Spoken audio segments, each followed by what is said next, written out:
Hello, everyone, and welcome back to the podcast. We have a super exciting episode today, and we have someone here today who I really admire. And I will turn it over to you in just a moment to introduce yourself. But today we have here Shirin Etessam, and I'm a huge fan of your work. I discovered you through a podcast, and I listened to more podcasts, read the book, and I I should also mention the book is called Free to Be. I absolutely love it. And for me, I think what I love most, there's lots of things I love, but what I love most is that spirituality can be quite serious in tone. And I'm a fun-loving person, and I love how the importance of fun and play is weaved throughout. So absolutely love it. And it's an honor to be talking with you. So welcome to the show. And with that, I'll turn it over to you to introduce yourself. And it would also be great if you could tell the audience the pronouns you go by. Well, thank you so much for having me on your show. My name is Shirin Etessam. I go by she, her, and my background is in film, television, and the agency world, and have lived a pretty amazing life. I was born in Iran, came to the States when I was 9, became Americanized quite quickly. We first moved to San Jose and then we moved up to Seattle. And I went to a really artsy fartsy high school up there. And then I came down to the Bay Area to study film and I made the very first feature film to ever premiere online. So Oh, that's wow. all the grandkids at some point.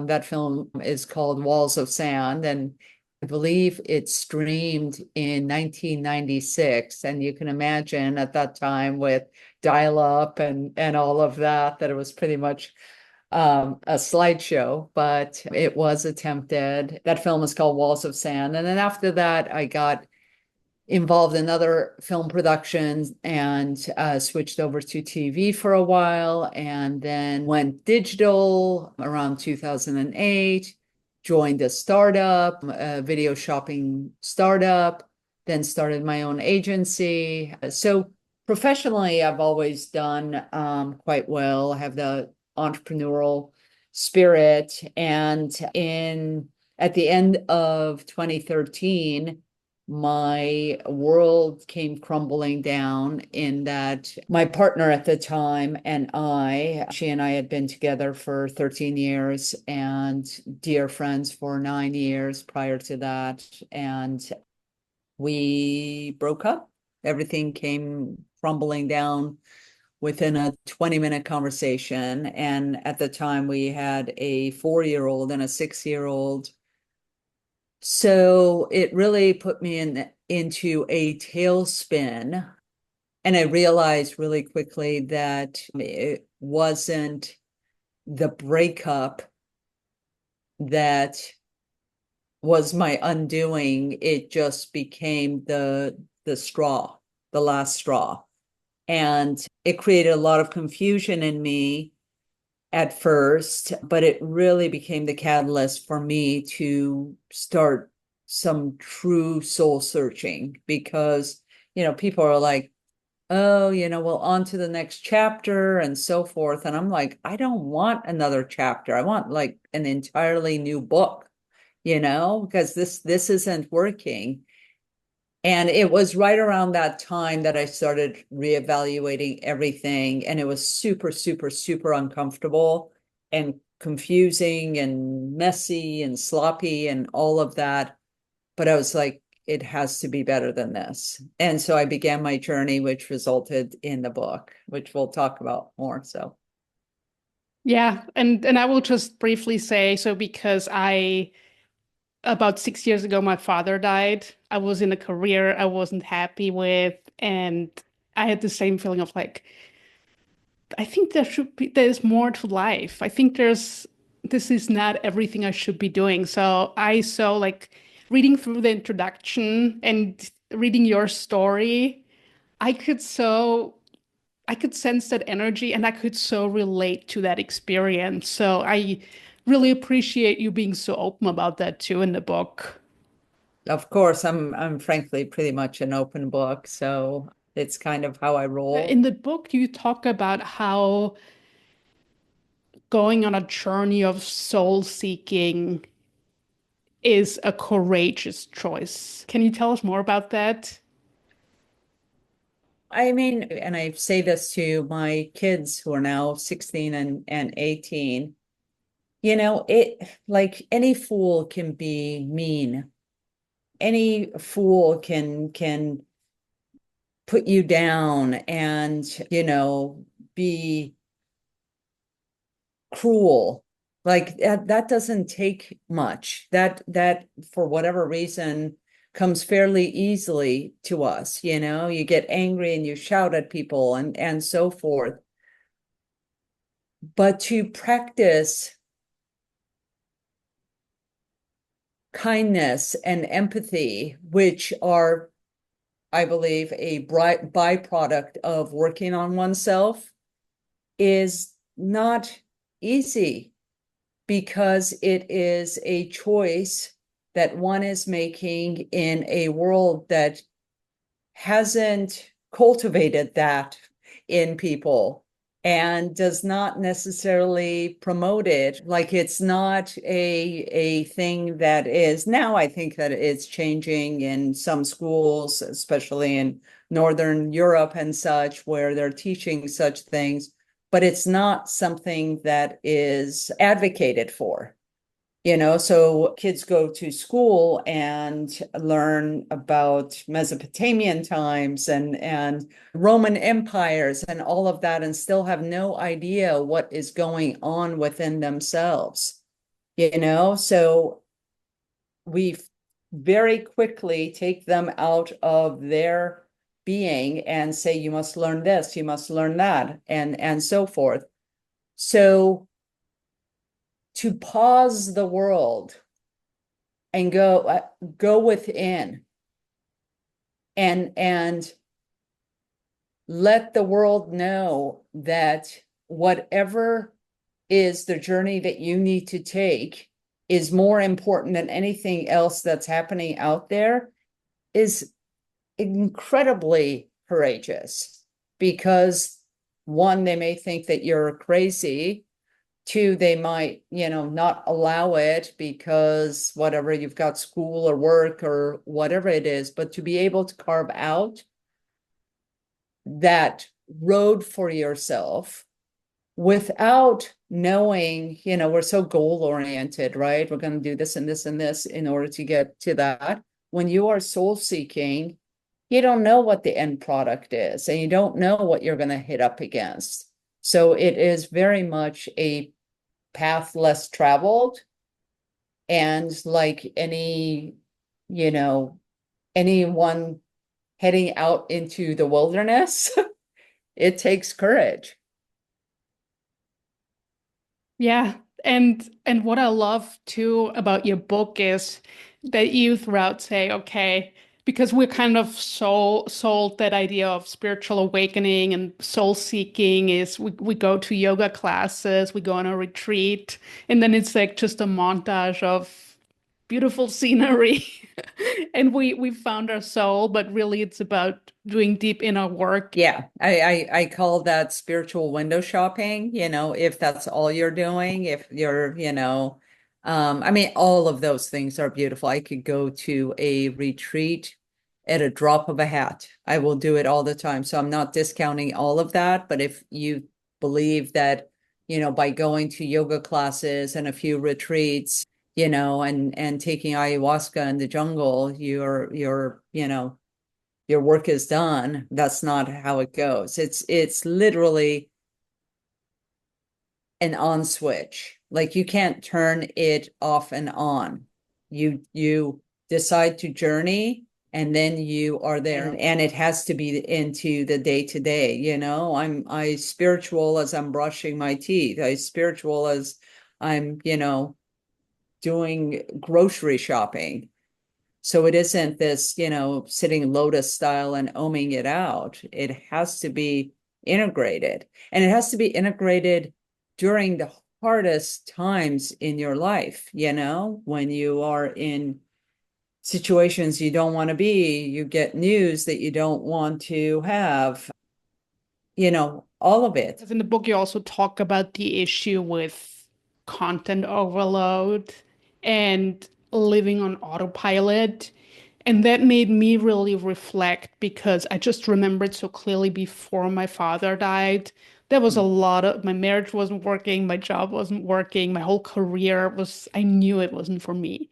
But it was so much easier for a while to distract myself with work and just with doing. Mhm.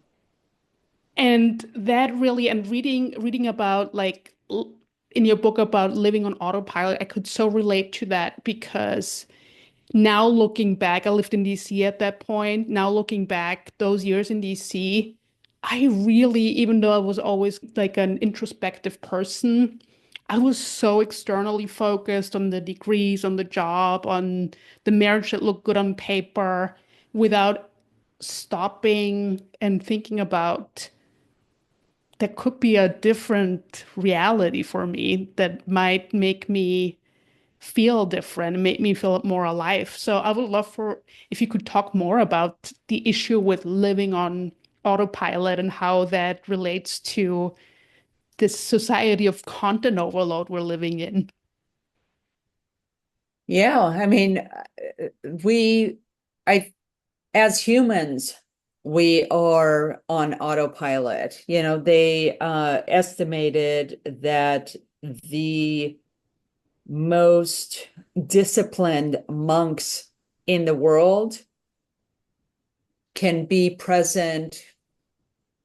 I think it was maximum, it's either like 2 or 3 minutes, somewhere between that. And then they too, will go into their minds and so forth. So we are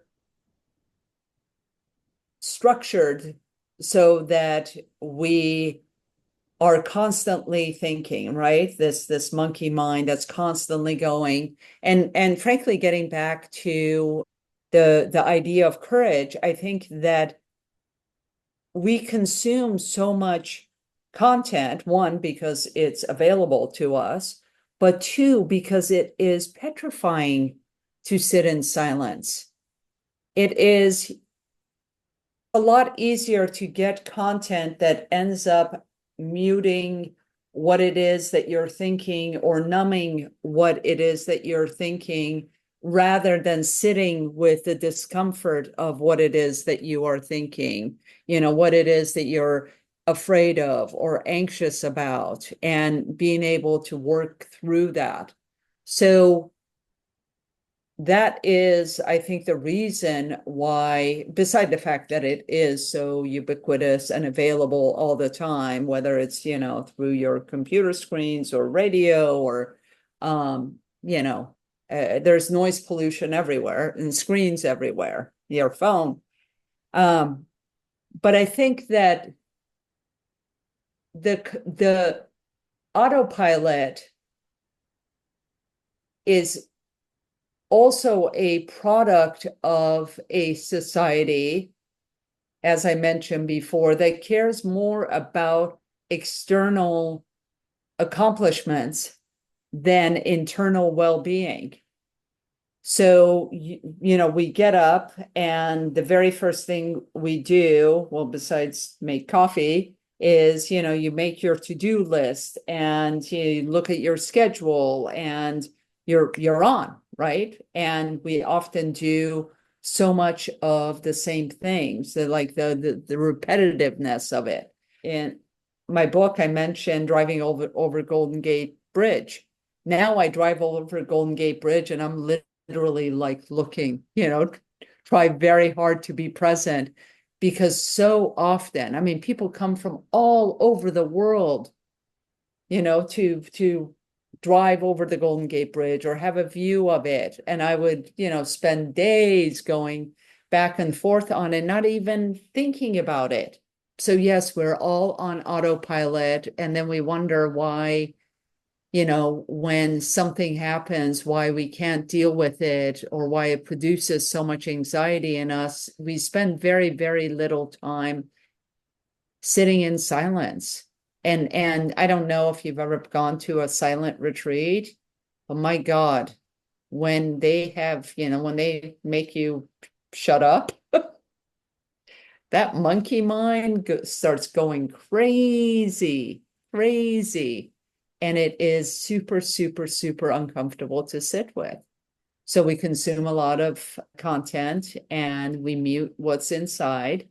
And we are also in autopilot. And then, 10 years into our career, 20 years into our career, whatever it is, there is that moment of pause where it's like, WTF. Thinking about my own life and my friends, because we're all in the same boat right now where we've gone or we are going through these periods of soul searching. And I've thought a lot about just the issue of time too, where people who may want to go on a journey of soul seeking also feel like the demands on them, like jobs, children, families, make it really hard to start that journey too. Mhm. Mhm. That's why, I mean, I've made the book so pocketbookish, so that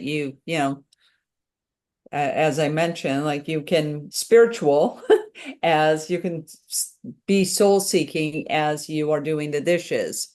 You could be soul seeking as you go to school. So it's a internal process and a certain amount of hand holding as you go about your day.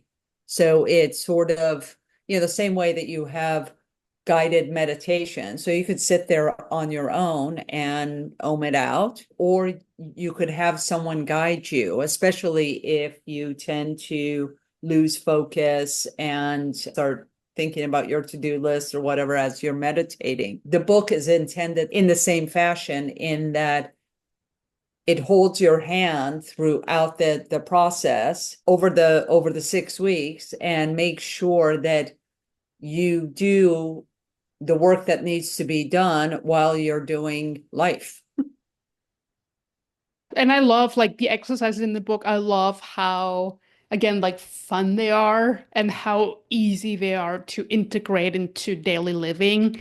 And I wanna talk about the play aspect a little bit more because I know you wear many hats, but one of those hats is being a play expert. Yeah. Can you tell us more about that? I'm so glad you said play expert and not player. It might get me into trouble with my wife. No, just kidding. We play, actually, my wife and I play a lot. And it's interesting because a couple of things. One, there's this beautiful interview with Gabor Mate, and he is talking about, and I actually used it for one of my talks recently, but he talks about the need for play and how much he wished that he played more growing up and concentrated less on his career and cared less about his career. But he also said that he plays with his wife all the time. And the very first time he went to ask her out, I guess they must have been quite young because he said that he knocked on her parents' door and asked if she could come out and play, and that they've been playing ever since. And I love that because my wife and I do the same thing. I mean, we do the silliest things. The other thing I wanted to add is that I just spoke in Sardinia, which was a beautiful experience. And I talked about how play helps innovation in a way that is not possible externally. I pretty much started my talk with innovation is an inside job. And one of the best ways that I know how to innovate is through play. There's different names for play. People may say joy, or they may say fun, or you hear artists a lot, especially musicians, being in their flow. When musicians are in their flow, they are playing. There's a reason why, you play tennis You're not working tennis. You're not exercising tennis. You're playing tennis. You're playing the guitar. But people forget to play. It becomes really serious, and it becomes about scorekeeping, and it becomes about, exercising.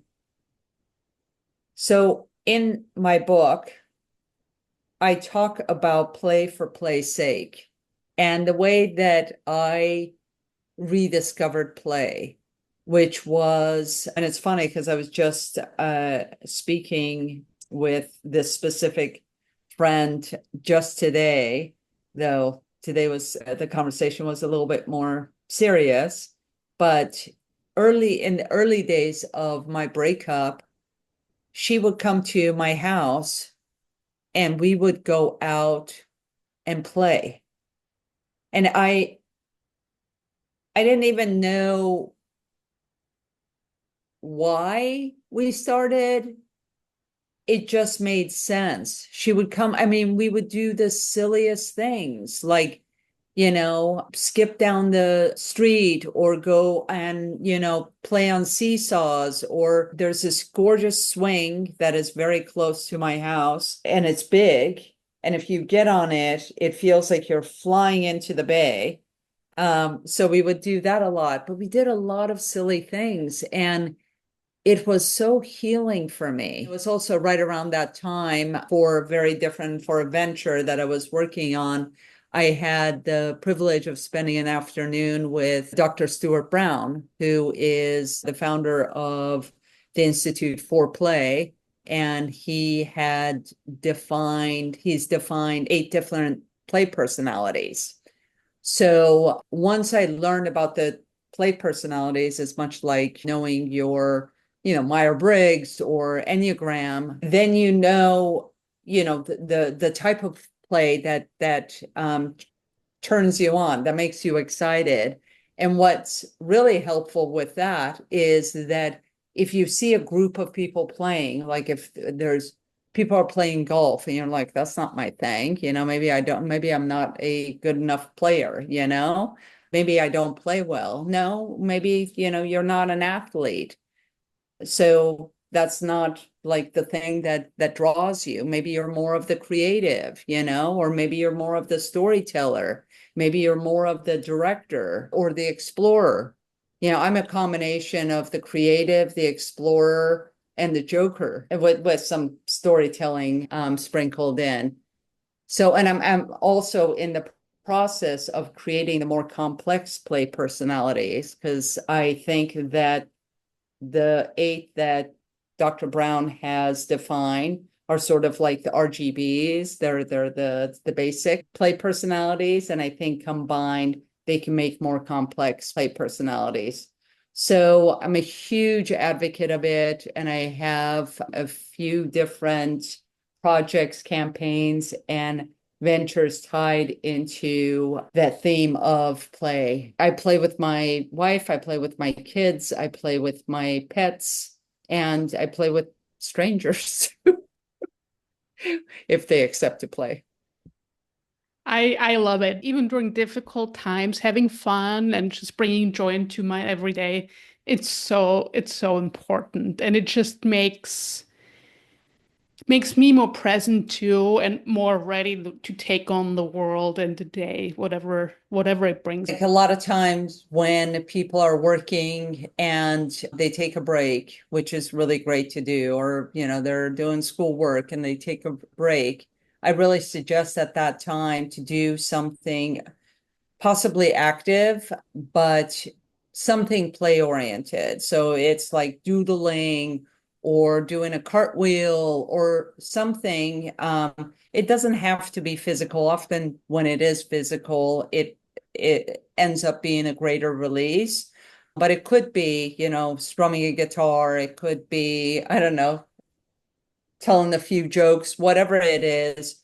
So there is that release and not just a pause in work or in study. But what play does, and this is not just me pontificating, there's actually massive research, and you can just Google play and neuroscience and you'll see it, because it really does help rewire the brain in many, many ways that are highly beneficial. I try to make everything snack size because here, especially in the West, we're so ADHD, that if it isn't snackable, it doesn't end up being doable. So if you can't go out and play for an hour, figure out how you can play for 5 minutes and then go back to whatever it is that you're doing. I love it. And I know you mentioned a few of the play personalities. Can you briefly tell us what the 8 play personalities are? I can. Let's see if I remember all of them. Okay, so there is the storyteller who plays and becomes joyful through sharing stories.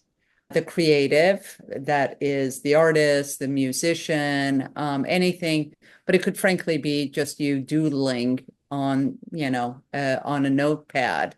Doesn't have to be, you don't have to be Picasso or anything. There is the kinesthete, which is really hard for me to pronounce. And Dr. Stuart Brown said it's so hard for others too, that they started calling it the mover. That's somebody, and I have also a little bit of that because one of my favorite things, we haven't talked about the daily purge, which is kind of similar to taking a 5 minute play break. There's the storyteller, there's the artist, there's the mover, there's the joker who just likes to lighten the mood. The only thing that I don't like about jokers is pranking. I'm not a big pranker, but others like that. They get, joy out of it. I am definitely the joker play personality. There is the competitor. The competitor is a little tough because the intention of play is to play unintentionally.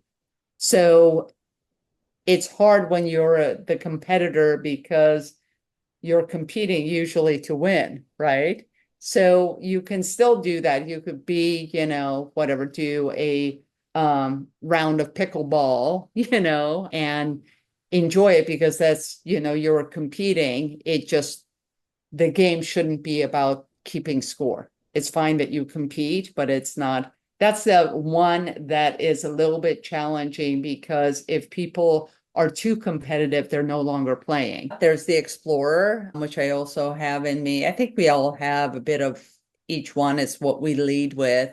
Explorers just love exploring new places, but it could also be, a back alley. It could be, what's across the bay. It doesn't have to be that you're traveling the world. It could be that especially if you're an explorer and you've got a date with a artist play personality, you go to a museum or a gallery, and then there is the director. The director is another tough one because they end up getting their joy out of organizing and managing and like putting on events. And as a mom and a producer, like the idea of that being play for me is there's no director in me. For work, yes, definitely. But when I'm playing, the last thing I want to do is like organize things. You know what I mean? Yeah. Uh, I think that might be it. Oh, I was gonna say the mover. I love dancing about. It's actually one of the ways that I do my daily purge is that I do this like weird, almost like exorcism, but it really helps, especially if I have like Beyonce on or something, So I think that's all the play personalities. You did touch on the daily purge, and what I love, so I'm a huge Artist's Way fan, and I journal, but that can be time consuming. So I love that you also discuss different forms of daily purges that are less time consuming. Can you tell us more about that? Yeah, the artist way, and I love the artist way as well. I mean, I was addicted to it. I would take myself out on dates and I journaled and all of that. But I've come to the realization that not everybody likes to journal. And for those who haven't read The Artist Way, she talks about writing 3 pages a day of just anything that comes to your mind, just putting it down. If it comes to your mind, put it down on paper. And frankly, that is a form of meditation. That's what you do. Like when you're meditating, a thought comes and you let it go. A thought comes, you let it go. A thought comes, you let it go. Becomes a lot easier to release it when you are writing, but there are different forms of releasing that. Like I mentioned, for me, it's like bobbing around and I start saying, like the things that bugged me from the night before and what I don't want to do today and blah, blah, blah. So I'm like bobbing around and then I do it and 6 minutes and then I'm good. And again, that daily purge can really be anything, but it needs to be active. So whether that is writing, doodling, cartwheeling, walking, running, swimming, whatever it is, it needs to be active and a means of letting go of any sort of gobbly-gop that is in your mind. And I suggest doing it first thing in the morning because we've had a restful or semi-restful night of sleep and we wake up and the very first thing that happens is like pow, pow, pow, pow, pow. All the things you need to do and all the anxiety in the world and all of that. So to pause it and do your daily purge just so as it's coming to you, it's also going out. You clear the slate and then off you go doing all the wonderful things that you do. I love it. And yeah, again, I love how easy that is to integrate into our daily lives, even on busy days. Bite size. It's all bite size. Yeah, I love that. And so as a writer and a storyteller, there's lots of stuff in the book I love, but probably my favorite chapter is the chapter titled Rewrite Your Story. And I was wondering for anyone listening who's at the beginning or curious about taking a journey of going within and soul seeking and wants to start rewriting their story, do you have one or two favorite tools that you would suggest they try out? Well, Alan Watts, one of his famous quotes is that you're under no obligation to be who you were 5 minutes ago. And I find that to be so liberating. So I don't know if it's necessarily a tool, but it's a reminder that, which I suppose could be a tool in that you can always begin again, regardless of what it is, regardless of how you're feeling, regardless of what the loss is. You do have the choice to begin again. And that I think is really liberating. The other part of it is, and I joke about this in the chapter, and when I talk about is manifestation. Again, the Western view of manifestation is, I don't know, like staring into a crystal ball and rubbing two stones together. I don't know what it is, but that is so not like, and hoping for the best. The 3 steps of manifestation, the third step is the hardest, at least for me. One is to be super clear about what it is that you want. So spend time like really figuring out what makes your soul sing. 2, work hard as hell toward it. Like do whatever you need to do in order to move toward the thing that it is that you love doing. And 3, which is the thing that always trips me up, do not get attached to the results. Don't have expectations. And it's so difficult for us as humans not to have expectations, though I have gotten better. So I would say those 2 things liberate you and, like, okay, I don't have to be the, the angry mom that I have been for the last 5 years. I can be someone new. And I can manifest whatever it is that I wanted. And I tell people, without sounding too cocky, the truth of it is that if I look at a building, I mean, both my father and my sister are architects, but I know nothing about architecture or developing or whatever.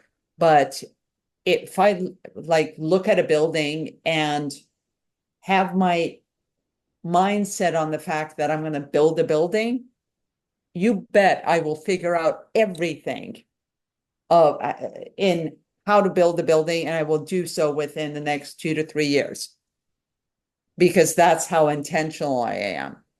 And then I love doing the work because it's just, I mean, it's a form of play. You're just sort of like, well, this is my dream and I'm dancing in it, you know? The only hard part is the expectation. And I joke that I say that I've always gotten what I've wanted, never on my timeline. I'm in the same boat. And what I love too is because I'm a big believer in manifestation, have seen it in my life over and over again work. But that very first step that you said, figuring out what makes your soul sing, I've just come to learn in my life how important that is. And I wasn't aware of this because I would, yeah, be at my job and just try to manifest a promotion. And only to get that promotion and realize I'm not happy in this job. And I think, yeah, taking that time to think about what it is that I want to manifest, not just on what looks good on paper, but what really makes, as you said, my soul sing. I think that is such an important step that's oftentimes overlooked when we talk about manifestation. Well, and I think that's where Ikigai comes in. There's two things that I want to point out really quickly. One is the first half of my book is all about clearing your mind, heart, and body in order to be able to do the work that we're talking about. That if if your mind is, overloaded and consumed, there's no way you can think clearly. If your heart is burdened by the past and relationships and all of that, then you don't have the freedom to care for it and let it be. Your body, I mean, I recently broke my wrist, and there's been times where my back has gone out, and my wife has had health issues, and it is very clear when, it's like when you get a cold, frankly, and everything stops. You can't do anything. So it's super, super, super important for us to care for our bodies as our only vessel through life. And that's the one thing that we often ignore, especially when we are younger, because recovery is faster and such, and why it becomes more and more important as, the older you get. But being very mindful of one's mind, heart, and body in order to lay the foundation for your soul work. Aside from that, you're dealing with a lot of gobbledygook and never able to actually find your soul and sit with it and have the clarity to be like, okay, here it is. What is it that I truly want? And what you were talking about as far as spending the time to figure that out, that's when I talk about Ikigai, which isn't a concept that I came up with. It's a Japanese concept and a Venn diagram of really finding your raison d'etre, your reason for living. And as Japanese are often, they're very precise. So, you look at the different parts of that Venn diagram, and it is a combination of figuring out what you're good at, what you're passionate about, what you can get paid for and what the world needs. And if you could combine that, figure out what that is, there it is. There's your Ikigai. You're living your passion, you're making a living off of it, and hopefully the world is benefiting from it. I love that. And yeah, I could talk about this for hours, but I want to be respectful of your time. Always. I highly recommend to listeners picking up your book because it is awesome. And before we wrap up, I just want to ask you a few quick questions that I ask all of my guests. And the first one is, what would you tell your 13-year-old self? Don't do a bunch of the stupid things that I did in my 20s. No, but seriously, I would say never stop playing and don't shrink to fit. I love that. And next question, can you tell us about a time you experienced a synchronicity in your life? Can I tell you two? Of course.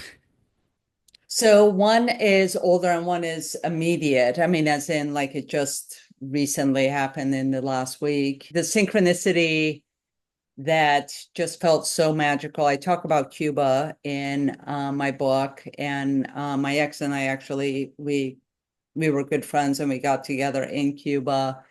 But there were so many things that were magical about it, and I know that people don't think of Cuba that way, but there's a band called the Buena Vista Social Club. A lot of the members, unfortunately, have passed away, but they were a group that played together in like the 70s, and then they were dismantled, and the producer came and pulled them together, and they created this album that ended up becoming really popular in the States. So you couldn't really think of Cuba without thinking about the Buena Vista Social Club. Anyway, my ex and I were at a hotel having breakfast, and we met up with a journalist was sitting in the next table, and we just struck up a conversation. And he's like, I'm about to go and interview the Buena Vista Social Club. Do you want to come with me? And we're like, yes. So, Whoa. and this is like our second or third day in Cuba, and I can't remember, we used to travel for so long. I think we were there for like 5 weeks. So we pretty much spend the rest of our time with the Buena Vista Social Club. I mean, like I would, have coffee with Ibrahim Ferrer, who's the lead singer, in the mornings. And it was just the most magical time ever. So huge synchronicity there. And then just recently, I had mentioned that I was speaking in Sardinia. And the day after my talk, I didn't want to go to the conference as early as the speaker bus was leaving. So I ended up sharing a cab with another speaker. And we were both kind of late, but we didn't have any obligations till the afternoon. Anyway, we were sitting in the cab and we were driving to University of Cagliari, and she just turned around and she's like, do you want to work with my VC firm? And it's really interesting because I had been thinking about, and I won't rabbit hole, but I'd been thinking about getting involved with some venture capitalists because I love the idea of social good and impact investing. Anyway, like she said that, and I was just cracking up inside because I'm like, oh my God, Tracy, my wife and I literally were talking about it like 3 days prior, and here we are. We'll see where it goes, but yes, synchronicity. Wow. That's two amazing stories. Thank you so much for sharing. Thanks Yeah. so much for joining us. This again, I love the book. This was such a great conversation. Really appreciate it. And for anyone who wants to find out more about your work, wants to buy your book, can you tell us where we can find you? Well, ShirinEtessam.com. Pretty much everything in my social is just at Shirin Etessam. And The book is available where books are sold, Amazon, of course, Barnes and Noble. I know that we are running, which is a great problem to have, but I think that the first edition is running low.